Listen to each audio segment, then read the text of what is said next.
Order.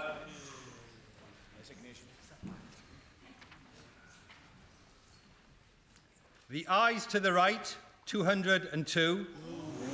The noes to the left, 432.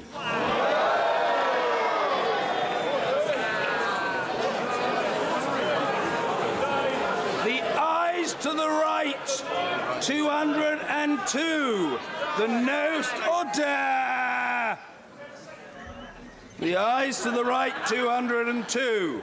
The noes to the left, 432. So the noes have it. The noes have it. Unlock. Mr. Speaker, the House has spoken and the Government will listen.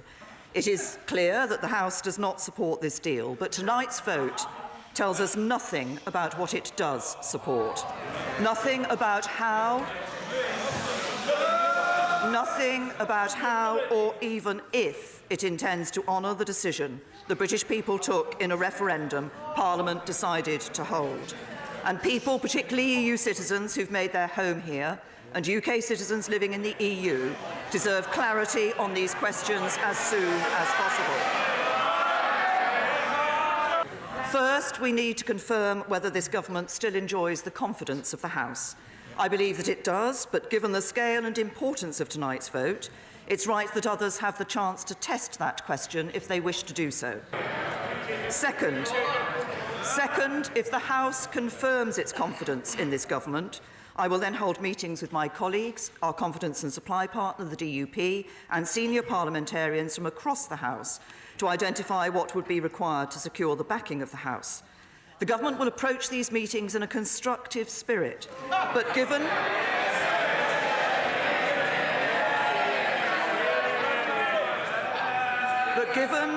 the urgent need to make progress, we must focus on ideas that are genuinely negotiable and have sufficient support in this House. Third, if these meetings yield such ideas, the government will then explore them with the European Union. Mr. Speaker, I want to end by offering two reassurances. The first is to those who fear that the government's strategy is to run down the clock to the 29th of March. That is not our strategy. I've always believed that the best way forward is to leave in an orderly way with a good deal, and have devoted much of the last 2 years negotiating such a deal. As you confirmed, Mr. Speaker, the amendment to the business motion tabled last week by my right honourable and learned friend, the member for Beaconsfield, is not legally binding, but the government respects the will of the House. We will therefore make a statement about the way forward and table an amendable motion by Monday. The second reassurance is to the British people who voted to leave the European Union in the referendum 2.5 years ago. I became Prime Minister immediately after that referendum. I believe it's my duty to deliver on their instruction, and I intend to do so. Thank you, Mr. Speaker. The result of tonight's vote is the greatest defeat for a government since the 1920s in this House. This is a catastrophic defeat for this government. After 2 years of failed negotiations, the House of Commons has delivered its verdict on her Brexit deal, and that verdict is absolutely decisive. I hear the words of the Prime Minister, but actions of her government of the past 2 years speak equally clearly. She is only attempting to reach out now to try to keep her failed process and deal alive after it's been so roundly rejected by Parliament on behalf of the people of this country. She cannot seriously believe that after 2 years of failure, she is capable of negotiating a good deal for the people of this country. The most important issue facing us is that the government has lost the confidence of this House and this country. I therefore, Mr. Speaker, inform you I have now tabled a motion of no confidence in this government. And I'm pleased that motion will be debated tomorrow, so this House can give its verdict on the sheer incompetence of this government and pass that motion of no confidence in the government. First of all, there's going to be a vote of no confidence. Should she go? You've been wanting her to go. Well, I lost the vote of no confidence within the Conservative Party. I've accepted that result and I will support the Prime Minister and the government in the vote tomorrow. So what happens now? What happens now? Well, the Prime Minister set it out in her statement, which I thought she did extremely well and clearly that she will consult, she will see what there is support for, and then she'll go back to the EU and say, look, I couldn't get this through, it needs to be changed. Yes. What she said in her statement was very sensible. She clearly still thinks her deal is the basis of any future. A majority of well over 200 says otherwise. What does appear to be the case now is that if all of this fails, there will be indicative votes. Parliament will make it clear that no deal is not what Parliament wants. What are you going to do then? What should the government do then? Well, Just ignore it? You say that Parliament will say this, but Parliament passed with an overwhelming majority the Article 50 Act to begin a 2-year process, and it passed the Withdrawal Act. Both of these in the knowledge that if no deal was agreed, we would leave without a deal. So an indicative vote should be ignored, is that what you're saying? An indicative vote cannot challenge the law which was passed by Parliament. Absolutely, but the question is, should the government respect an indicative vote or not? No, you seem to be saying the government should forget it. The government should respect the law. Parliament has the means to legislate. If it hasn't legislated, the law it passed, the Withdrawal Act was passed in June of last year. Most of the MPs saying we can't leave without a deal actually voted for a law that provides for us to leave without a deal, and not, if I may say so, crashing out, which is a politically prejudicial Leaving term. without a deal. Yeah, but Channel 4 really shouldn't be using these politically charged terms. You're meant to be an impartial broadcaster. And you're saying an indicative vote cannot overturn the law. Absolutely. The law... So the government should just ignore it? For very good reason. The law is hard to change. That's one of the foundation stones of protecting our liberties and our constitutional legal order. So, of course, the law overrides any individual motion of the House of Commons. Thank you all very much indeed. The House of Commons can vote to change the law. That's what needs to happen now. You're always going on about how your beloved Parliament is supreme. It's time for it to act, to change the law, to enable us to have a second vote. The House of Commons cannot change the view of the people of the United Kingdom who voted 2.5 years ago to leave. We have a date for leaving. We have a date for leaving, and we will leave on the 29th of March. Is Nigel Farage, after all, a man who started the wretched ball rolling in the first place, correct? Yeah, I mean, I believe in independence. Pleased with your work thus far? Oh, well, if we'd gone for Brexit, if we had a Prime Minister who believed in Brexit, it would have been done and dusted by now. But the problem is, we had somebody who didn't believe in it, and we saw tonight, after she lost by that massive margin of 230... So it's all Mrs May's fault? She doesn't want us to be an independent country.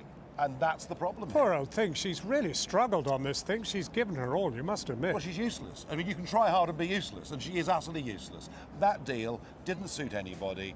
It's been defeated. I thought... Should she resign? Well, of course she should. Of course she should. I suspect she'll go back to Brussels and try and get a concession. But actually, would Brussels now give us a concession, of any kind, given the scale of that defeat? I fear not. The real truth of it is, 494 MPs voted to trigger Article 50, all right? Article 50 said we have a 2-year period within which to negotiate a withdrawal agreement or, I quote, failing that, we just leave. So to honour the referendum result, to honour their own vote in Parliament, what should happen is we should now be preparing to leave on WTO terms on March the 29th. This Parliament... Whether there's a deal or a no deal, the time that is needed to pass all of the Brexit legislation, it's ebbing away. No, I don't. I mean, look, if it's no deal, or World Trade Organization deal, you don't have to install the tariffs on day one. You know, you don't have to install the inspection regimes on day one. I mean, Europe's not suddenly going to be full of infected animals. You know, it's not going to suddenly be making defective goods. So you've got time to do that. The idea that suddenly snap, you have to do it, so that's not real. The one that's real, or the one where there is time pressure, is in the event there's a renegotiation. Now, in the event there's a renegotiation, and the European Union does what it normally does, which is wait until the last month, the last week, the last day, the last hour, the last minute, and sometimes the last second, and then does what they call stopping the clock. They pretend it's midnight, or 11 o'clock as it would be, and they just carry on negotiating. So are you suggesting that this could literally go down to the wire at 11 o'clock on the 29th of March? You may not remember, but about a year ago, the Brexit Select Committee got really, really upset with me when I gave evidence to them. I said, well, that happened quite often. Yeah, well, yeah, I know. But the occasion on this occasion was about me saying, they said, well, when could it possibly go to? I said, the last possible minute. And they got very upset. They said, oh, is that the government's intention? I said, no, it's not the government's intention. But it's what the European Union does an awful lot of the time. was a pretty devastating defeat for the government, is it not? It was indeed a majority of 230 against the Prime Minister. This is unprecedented. I was looking at the record books. I don't think there's been a margin that great for, well over 100 years, actually. I don't think it's nothing of that scale in the 20th century. And I think really the Prime Minister does need to consider her position now. We now have a vote of no confidence that's been tabled by Jeremy Corbyn. We'll be debating that tomorrow. And I think the best way out of this impasse now is to support that vote of no confidence and to get a general election.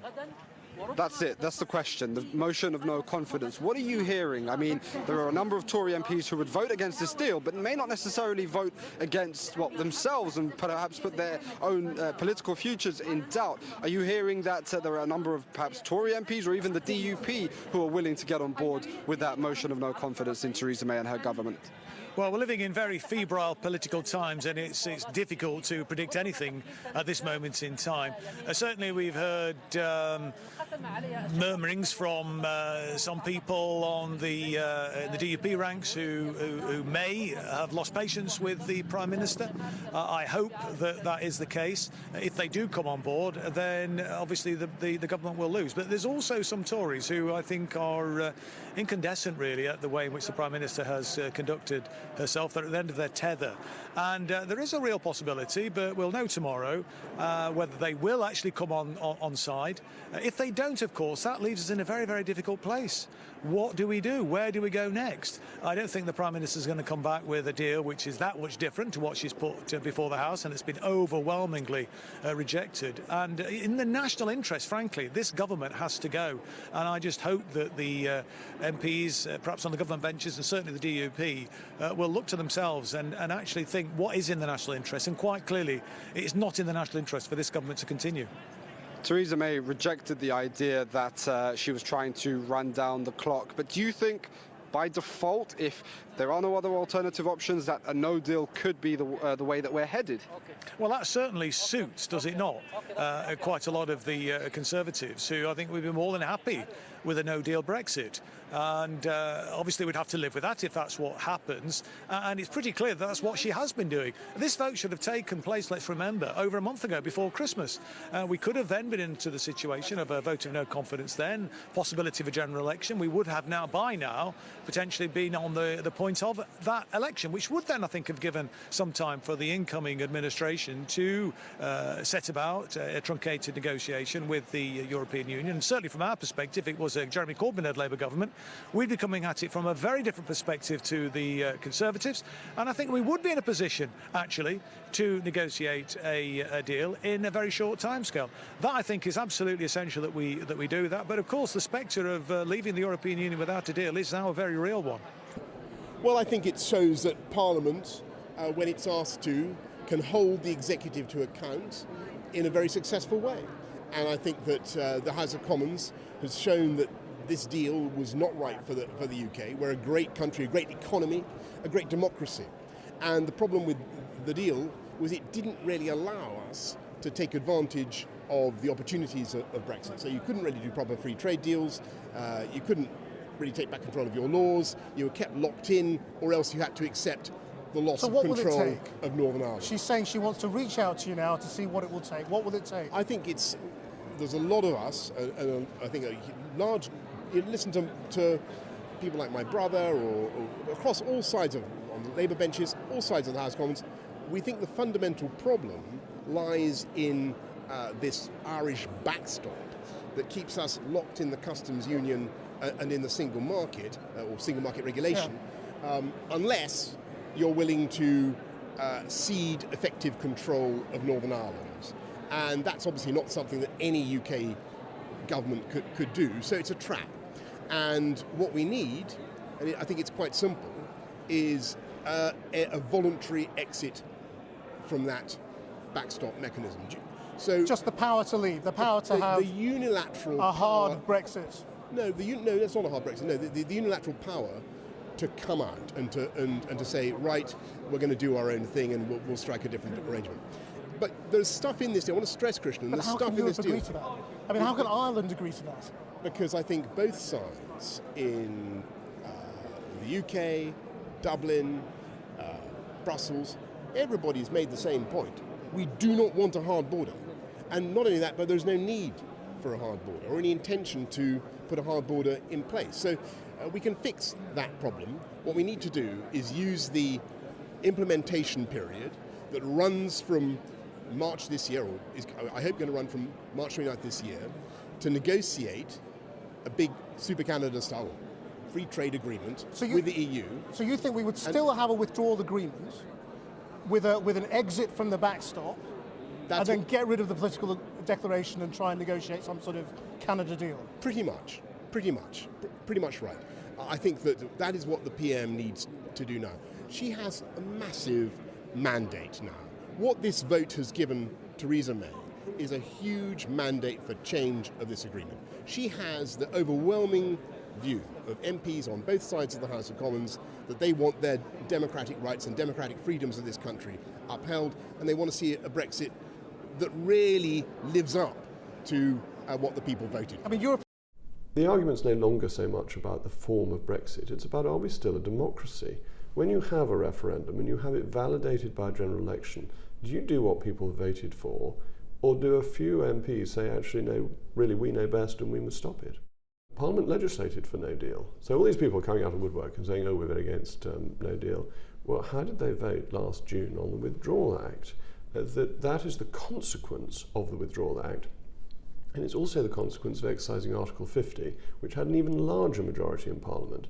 So people are now saying, oh, we voted for this thing, but we did it by mistake. I mean, it's a very strange argument for them to make, because leaving without a deal is the legal fallback position if no deal can be passed through Parliament.